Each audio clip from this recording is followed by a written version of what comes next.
Welcome back, Crammers, to question 10. It takes a machine 8 seconds to produce a bolt.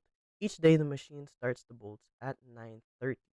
The machine produces bolts continuously every 8 seconds until it stops at 16:10 on the same day.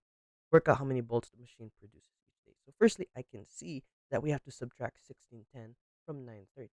But there are two different formats. We can see here that this is hours and that this is minutes. So, let's convert hours to minutes. So, 16 times, so hours into minutes is times 60 times 60, and then we simply add that with the 10 plus 10. Now we also have here that it starts at 9:30. So let's see, it starts at 9 times 60 because we're converting this into minutes plus 30. Now you might ask, why did I add the subtraction sign?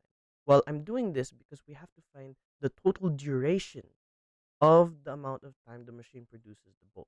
And to find this, it's simply the final value minus the initial value. This gives us the duration. Now we can actually put this into a calculator and find the total duration. 16 times 60, close the bracket, plus 10, close the bracket, minus, double bracket, 9 times 60, close the bracket, plus 30, and close the bracket. Gives us 400. But this is 400 minutes. Don't forget, we're trying to find for every 8 seconds. So that's another format. So we have to multiply this again by 60 because every minute is 60 seconds.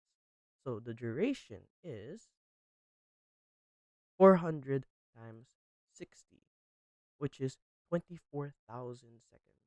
24,000 seconds. And it says here that the machine produces bolts continuously every 8 seconds. Find out how many bolts the machine produces each day. So that means we simply divide this by 8. So we can put this into a calculator to find our answer. 24,000 divided by 8 just gives us 3,000. So our final answer is 3,000 bolts. Thanks for watching. Cram, then scram.